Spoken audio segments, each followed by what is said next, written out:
Assalamualaikum warahmatullahi wabarakatuh.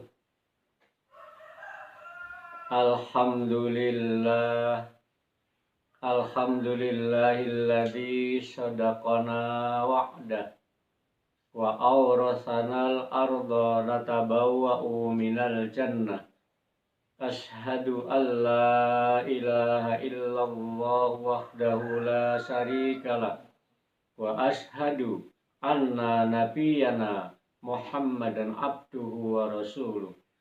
Allahumma salli wa sallim wa barik ala hadzal nabiyil karim wa ala alihi wa ashabihi wa man tabi'ahu ila yaumil qiyamah. Amma ba'd. Fa ya ayyuhal khadirun wa'lamu annallaha ta'ala yaqulu fi kitabihil karim a'udzu billahi minasy syaithanir rajim bismillahirrahmanirrahim ya ayyuhalladzina amanu la takhunullaha war rasul wa takhunu amanatikum wa antum ta'lamun. Shadaqallahul adzim. Jamaah yang dimuliakan oleh Allah Subhanahu wa Ta'ala, marilah kita sejenak bersyukur kehadirat Allah Subhanahu wa Ta'ala, di mana pada hari yang bahagia ini kita masih diberikan kenikmatan oleh Allah Subhanahu wa Ta'ala berupa panjang umur dan sehat walafiat. Untuk itu marilah kita bersyukur kepada Allah. Nabi sendiri dalam mengingatkan kepada umatnya, nikmatani maghbubatani kasiruna minan nas, as-sihha wal faragh. Rawahu Muslim. Ada dua hal, kata Rasulullah, dua kenikmatan, yang mana kedua kenikmatan ini kebanyakan manusia melupakannya. Pertama adalah as-sihha, sehat. Dan yang kedua adalah al-faragh, ialah kesempatan. Ini kebanyakan manusia lupa terhadap dua nikmat yang Allah berikan kepada kita. Untuk itu pada kesempatan yang baik ini Bapak-bapak dan Ibu sekalian, marilah kita bersyukur kepada Allah. Kita diberi kesempatan masih bisa datang hadir, bisa menunaikan sholat subuh dengan baik, dan juga kita bisa dalam kondisi sehat, bisa mendatangi panggilan Allah Subhanahu wa Ta'ala. Mudah-mudahan dengan syukur kita implementasikan, kita wujudkan berupa ibadah kepada Allah ini. Mudah-mudahan ibadah kita diterima oleh Allah Subhanahu wa Ta'ala. Dalam kesempatan yang baik ini, kami akan menguraikan tentang hak dan kewajiban orang tua terhadap anaknya.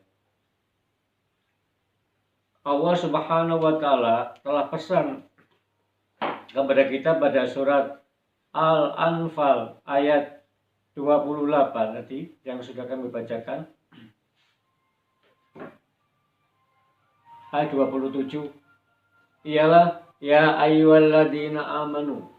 Allah mendahului dengan panggilan dan ada kalimat hak di sana, ya ayyuha, wahai ingatlah. Alladzina amanu, orang-orang yang beriman. Apa artinya ini? Artinya bahwa Allah mengingatkan kita, orang-orang yang beriman, pertama adalah la takhunullaha war rasul. Pertama, tolong kalian jangan mengkhianati Allah dan mengkhianati Rasul. Dan yang ketiga, wa takhunu amanatikum, dan jangan pula mengkhianati amanah kalian. Mengkhianati Allah itu apa? Ialah ibadah. Tugas kita diciptakan oleh Allah ialah wa ma khalaqtul jinna wal insa illa liya'budun. Dan tidaklah aku, kata Allah, menciptakan jin dan manusia illa, istisnanya, kecuali hanya untuk beribadah kepadaku Allah. Ini jangan dikhianati. Tugas kita tolong diciptakan oleh Allah di dunia ini adalah ibadah kepada Allah. Baik ibadah mahdhah maupun ibadah yang ghairu mahdhah. Ibadah yang mahdhah adalah ibadah paten. Contohnya sholat, puasa, zakat, dan haji. Karena apa? Karena tata aturannya sudah diatur oleh Allah dan Rasulnya, itu ibadah mahdhah. Bagaimana sholat kita? Tidak hanya sekedar sholat, tidak hanya sekedar puasa, tidak hanya sekedar haji, tidak hanya sekedar zakat, tapi bagaimana menghayati dan mengamalkan ibadah-ibadah itu sesuai dengan perintah dan aturan Allah dan Rasulnya. Karena kalau kita ibadah sholat tidak sesuai dengan aturan dan norma Allah dan Rasulnya, kata Rasulullah, maka akan ditolak. Man amila amalan laisa alai amruna fawaratun. Siapa yang beramal ibadah yang tidak cocok dengan perintahku, kata Rasulullah, fawaratun, maka amal ibadah akan ditolak oleh Allah Subhanahu wa taala. Makanya Rasulullah menyampaikan, sallu kama ra'aitumuni usolli. Hendaklah kalian salat sebagaimana kalian melihat aku ketika salat. Nah, bagaimana kita bisa melihat salat Rasulullah? Pertama adalah mendengarkan tausiah para dai, para penceramah memberikan tausiah begini cara salat Rasulullah. Yang kedua, kita baca kitab al-hadisnya. Dalam kitab Muslimnya kita baca, kitab Bukhari, Sunan Abu Dawud, Nasai, Tirmidzi, Ibnu Majah, kita buka bagaimana cara Rasulullah sholatnya, bagaimana takbir Rasulullah, bagaimana cara rukuk Rasulullah, bagaimana cara iktidal Rasulullah, bagaimana cara duduk iftiras Rasulullah, bagaimana cara duduk iftiras tawarruk Rasulullah, bagaimana cara tahiyatnya, bagaimana bacaan-bacaan ketika sholat, bagaimana doa-doa yang dibaca ketika sholat. Itu kalau tidak kita baca, ya banyak melamunnya. Padahal Allah Subhanahu wa taala mengingatkan, aqimis sholata li dzikri, tegakkan salat untuk ingat kepadaku Allah. Apalah artinya salat kita setiap hari, tetapi salat kita itu lupa kepada Allah Subhanahu wa taala, tidak ingat kepada Allah. Rasulullah sendiri saja diceritakan hadisnya oleh Aisyah, pernah ditanya oleh sahabat, ya Aisyah, bagaimana salat baginda Rasulullah Sallallahu Alaihi Wasallam? Aisyah menjawab, karena Rasulullah Sallallahu Alaihi Wasallam, kalau ada satu hadis diawali dengan kana, itu berarti Rasulullah terbiasa. Bahasa Jawa ini wis kulino Rasulullah itu.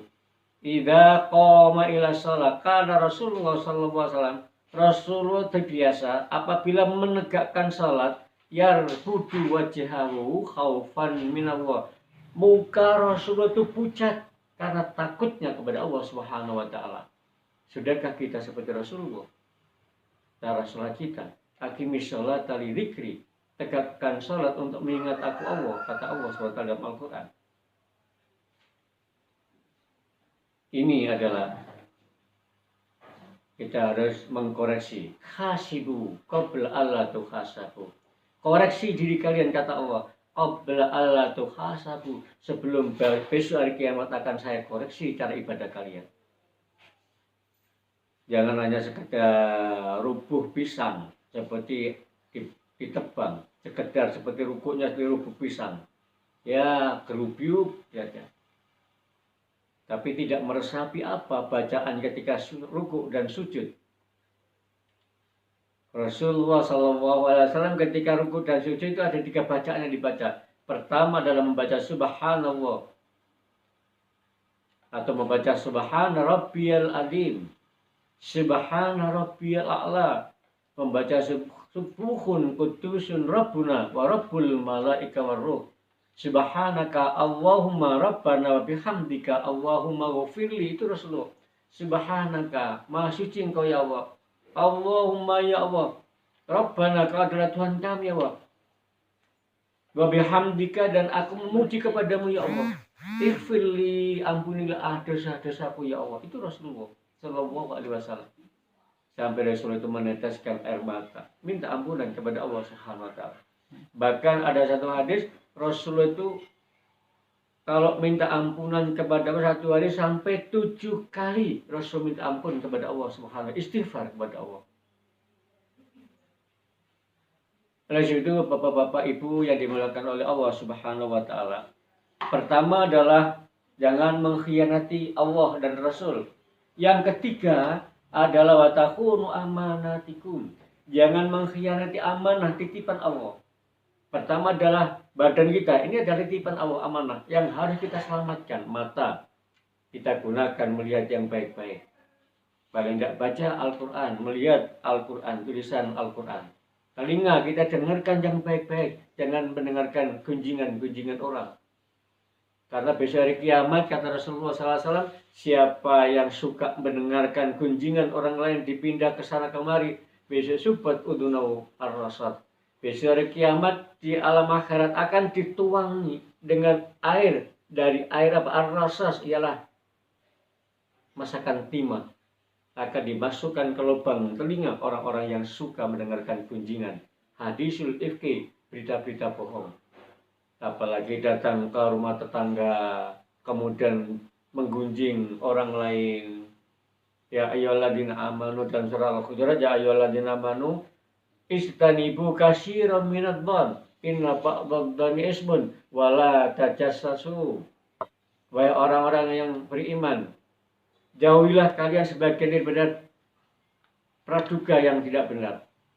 Inna ba'dadh-dhoni ismun, sesungguhnya menduga orang-orang begini dan begitu dan begini dan begitu adalah ismun, adalah dosa besar. Dinamakan ismul kabair, dosa besar. Karena apa? Karena membuka aib orang lain.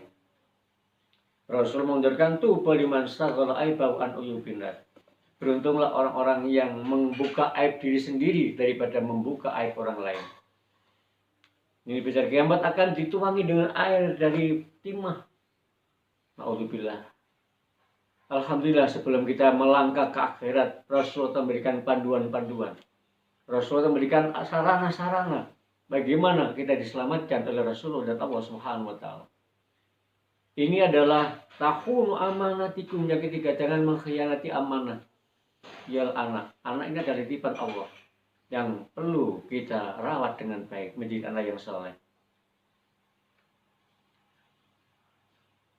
Oleh sebab itu, Bapak sekalian, mudah-mudahan sekelumit daripada tausiah saya ini bermanfaat. Kata kuncinya adalah jaga diri kita untuk beribadah kepada Allah, dan juga ku anfusakum ahlikum nara, dan jagalah keluarga kita dari siksa api neraka Allah Subhanahu wa taala. Sekian, mohon maaf bila ada kurang lebihnya, mudah-mudahan bermanfaat. Ihdinas siratal mustaqim. Rabbana dzalamna anfusana wa illam taghfir lana wa tarhamna lanakunanna minal khasirin.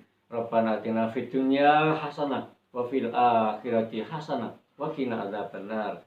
Wa sallallahu ala nabiyyina Muhammad wa ala alihi washabihi wasallam ajmain bi rahmatika ya arhamar rahimin. Walhamdulillahirabbil alamin. Billahi taufiq wal hidayah. Wassalamualaikum warahmatullahi wabarakatuh.